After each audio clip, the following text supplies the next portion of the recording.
dalam bab solat, Imam Ghazali menegaskan bahawa solat ini membina diri kita. Pertamanya ialah kebersihan.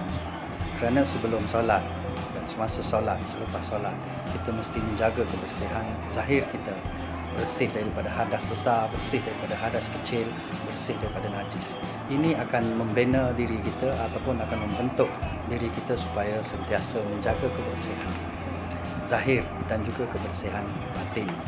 Yang kedua ialah dalam solat ini juga ada bacaan-bacaan yang wajib, bacaan yang sunat, zikir, tasbih, tahmid, memuji Allah apa semua, dan ini akan membentuk jiwa kita supaya menjadi jinak. Bila kita sentiasa menyebut nama Allah sama ada di dalam sembahyang ataupun di luar solat. Dan yang ketiga ialah solat ini akan membina, dia datang solat ini dengan rasa ikhlas, khusyuk, tawaduk, rendah diri dan sebagainya. Solat ini mengajar kita dan bukan setakat mengajar, tapi dia membina diri kita melalui bacaan-bacaan dalam solat itu, supaya kita akan menjadi jinak, hati kita akan jinak dengan perintah-perintah Allah. Bab yang kedua ialah asas yang kedua, zakat. Imam Ghazali menyebutkan ada 3 golongan yang mengeluarkan zakat ataupun sedekah ini. Pertama, golongan yang kuat, iaitu mereka yang menghabiskan hartanya, keseluruhan hartanya untuk infak ke jalan Allah, seperti para sahabat, Umar, Abu Bakar dan lainnya. Yang kedua ialah golongan pertengahan, iaitu golongan yang tidak menghadkan sedekah mereka, tapi mereka bagi simpan harta dan tujuannya untuk bersedekah. Mereka hanya guna sekadar yang perlu sahaja. Dan golongan yang ketiga ialah golongan yang lemah, iaitu golongan yang berkira untuk nak bersedekah. Mereka lebihkan untuk makan minum mereka, untuk penghidupan mereka, dan mereka hanya mengeluarkan sedekah itu zakat yang wajib sahaja. Kalau hak sunat-sunat ni tak ada. Jadi Imam Ghazali juga menyebutkan bahawa dalam kita bersedekah, berzakat ini mesti jaga 5 perkara. Yang pertama, kita kena rahsiakan sedekah yang kita berikan. Dan yang kedua, tidak mengungkit. Tidak mengungkit-ungkit. Ada satu penyakit dalam Quran sebut al-mannu.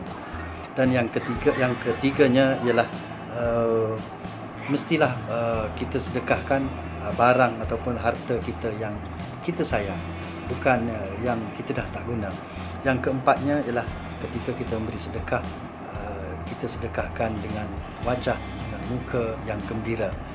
Dan yang terakhir, yang kelima, ialah tempat ataupun sasaran untuk kita bersedekah tu ialah mestilah tempat yang baik. Kita sedekahkan kepada orang-orang yang memerlukan dan mereka adalah orang-orang baik.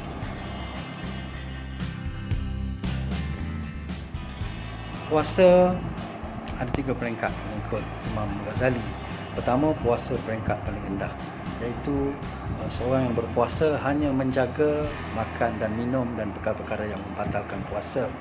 Yang kedua, peringkat sederhana, peringkat tinggi sikit, iaitu yang bukan setakat hanya menjaga makan minum, perkara-perkara yang membatalkan puasa, tapi menjaga seluruh anggota daripada perkara-perkara yang makruh ataupun yang jahat, seperti mengumpat, memuji, berbohong dan sebagainya.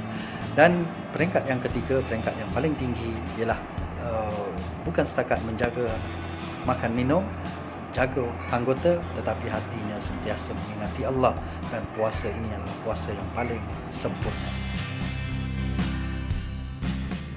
Buku ini sangat menarik untuk dibaca dan ia sangat memberi manfaat kepada kita untuk kita menggali tentang rahsia amalan-amalan yang kita lakukan seharian. Sembahyang, puasa, zakat, haji, bersedekah, membaca Al-Quran, zikir dan lain-lainnya. Buku ini akan membantu kita untuk kita dapat memperbaiki amalan kita, untuk dapat kita teruskan, tingkatkan amalan, kualiti amalan kita. Jadi bacalah buku ini untuk kita. Jumpa lagi. Wassalamualaikum.